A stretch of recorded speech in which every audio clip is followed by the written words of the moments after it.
Welcome back, everyone. Well, I'm going to start with a story, actually. Dan, we're going back 15 years. My wife and I were thinking about moving out of New York City. We were looking to come up to upstate New York, and we were looking at different towns to live in. And, of course, we looked in Albany, we looked in Clifton Park, we looked in Saratoga. We came up into Glens Falls, and we fell in love with Glens Falls. It was the architecture, it was a sense of history, it was America's hometown. But like a lot of towns back then, struggling to try to find its way.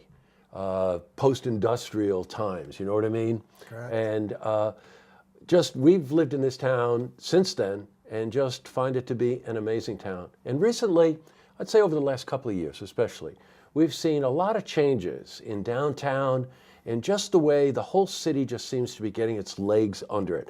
There's a lot of probably very descriptive ways to get into that conversation, but that's how I see it. And joining me today is one of the people who's really responsible for this. This is Dan Hall. This is the mayor of Glens Falls. So, how you doing, Dan? I'm doing great. It's good Glad to see you. make it. Thank you for inviting us in. You bet. About a year ago, something very different happened here. And I think there's a lesson that we might want to learn in national politics about what happened here. We had an election, and we had Democrats running. We had Republicans who wanted to run. We probably had a couple of independents and some, smaller parties. And Dan and the gang got together and said, wait a minute, we've got some momentum going here. Why don't we form a unity party? And that's what you did. That was really pretty revolutionary. We did. It was, again, as you say, we were Republicans and Democrats. Most of us had all been on the council together. As you know, I was on the council for 9 years. Yes, sir. And we said, you know what? We're not going to, go out and vote against the other guy or support the other people. We need to support each other.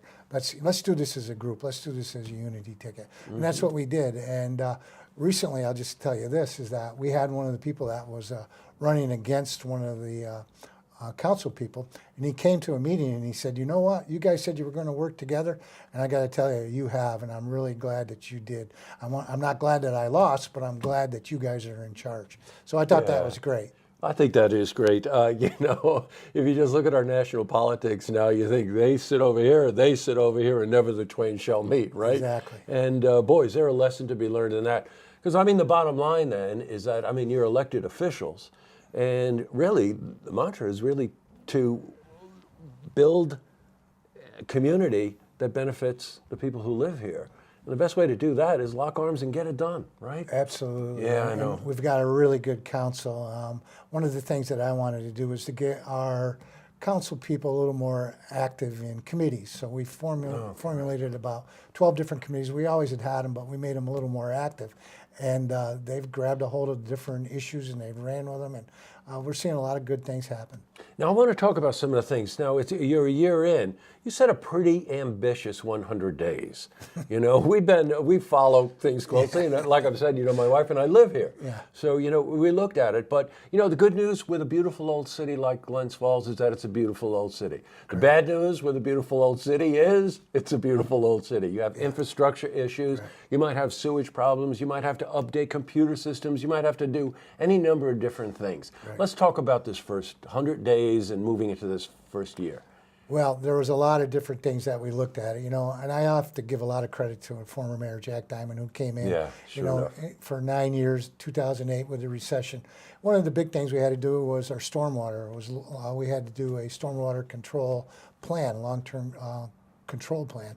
And so it's not real attractive, but that's something we had to do. So Jack went out and he was able to get some funding for those things. We had just replaced our dams in 2008. So there's a lot of infrastructure for our water and sewer. And then you got to start talking about the pipes. We're a community on the river. We have overflows and so on. We've worked really hard on that, and our overflows are way down, way down. So, that's a positive. We've worked on the street paving, and, again, that's the most important thing to a lot of people. We've paved over, in the last 10 years, we've paved over 100 streets. There's 250 streets in the City of Glens Falls. So we've paved, 100 of them in the last, 10 years. Well, you know what that's like. You could be working on a plan for emergency preparedness, right? Something that really benefits the community. Somebody's got a pothole on their street. Guess what? Yeah, You know what I mean? that's the most important thing to people is, is I look at the citizens as our customers. They Oh, pay that's the cool. taxes, and and the thing of it is that what's important is they look out their window, they ask about their street, their sidewalk, their trees, their neighbors, and so you have to take care of that. And being an old salesperson, I learned early on is you don't argue with your customers. Yes, that's right. Sure. The old mantra, the customer's always right. Exactly. So bite your tongue, but the customer's we do our always right. best, to take care of them. I think we're doing a pretty good job. Of course, there's always going to be naysayers, and today with the social media, you never can win. So I know. We get that too. Yeah, Danny, we do. you can't win. We get that. Something that wouldn't necessarily make the headlines, but we happen to live in an era where emergency preparedness is very important, and every city has to have a plan. I noticed you were working on a plan. Yeah, we absolutely are. The county has a plan, and the state obviously has a plan, but each municipality does. We have one, but we're trying to update it. We also, with the Civic Center and what's going on, we're working with the Civic Center, the Cool and Sharing Arena, trying to get their plan in place and so on. So that's important. We have a great fire chief who's very instrumental in those things. Yeah, that's right. It's interesting. There's two ways to look at the role that you play. There's a real structural role. You've got committees, you have people to answer to and whatever. But what always interests me, and I know it interests the viewers, Dan, is, what's your vision? What drives you? Now, you mentioned you like to read. What'd you get out of that? So when I took this job, or just before I took this job, I realized there was other things to read than Sports Illustrated. There are? And yeah, that's what I've heard. So I started, reading books about what other communities are doing across the country, and I've really ran into three books that were instrumental in my thinking. And one of them was what I told you before. It was called The Well-Tempered City by Jonathan Rose. Another one was called Our Towns. And another one is by a musician who played here at the Park Theater named Dar Williams. And that book is called What I Found in 1,000 Towns. Oh, great. So they're all about, little communities across the United States that have reinvented themselves, or basically they call them comebacks. They've had comebacks.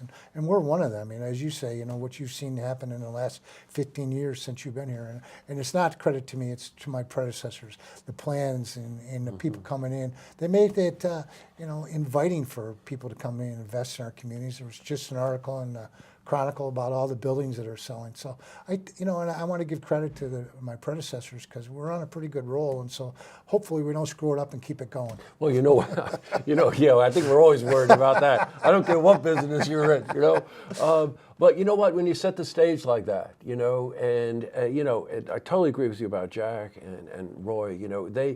And going all the way back to Ed, right? But they were setting the stage for this.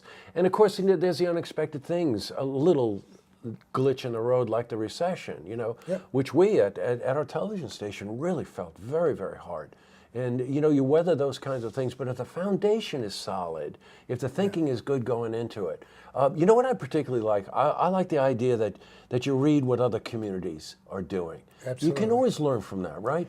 Absolutely, and one of the books that I read is In Our Towns. It says at the end what makes successful towns.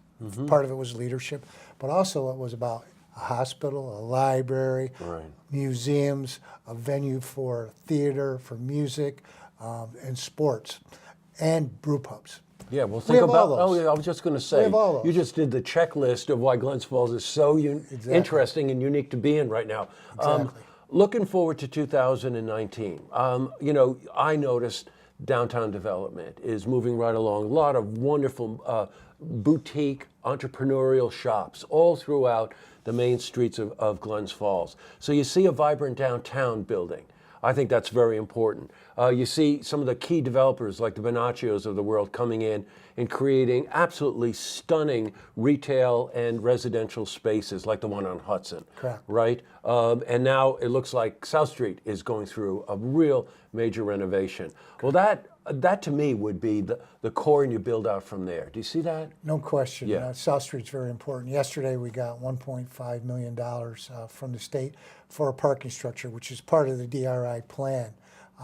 We're real excited about that. When you talk about the small shops and talk about entrepreneurs, we actually have, through our DRI program, a contest that was going to be kind of be like a Shark Tank, where people come in with their new right. ideas. Yeah, I heard about this. They're going to have new ideas, and we're going to have our local development corporation interview them and see what kind of ideas and see if we can help them, start up a new business. So we're pretty excited about that. We're pretty excited about what's already happening on South Street with buildings that have been refurbished and where we can go. So pretty excited about that. I think, in the next couple of years that South Street will look totally different and it'll be very attractive. I couldn't agree with you more. Well, we're really lucky to have you as mayor, I'll tell you that. It's one thing, again, to, dot the I's and cross the T's on any number of different articles and paperwork that you got to deal with, but it's nothing to have a vision, Dan. It really is, because that's what a community like this really thrives on.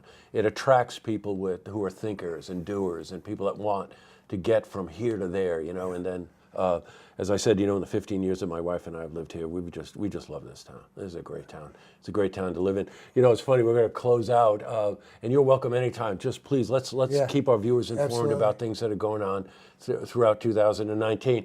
But I'm sitting in here. You can see some of it maybe, but I'm looking at all the mayors from like 100 years ago, right? Yeah. And I'm looking at this one kid up here. 28-year-old. 28-year-old up here, and I'm thinking to myself while I'm talking, this guy looks awful familiar. He looks awful familiar. It's Bartholomew. So we're going to show you a picture of that. But anyway, it's great talking to you. Thanks a lot. And thanks, and invite us back.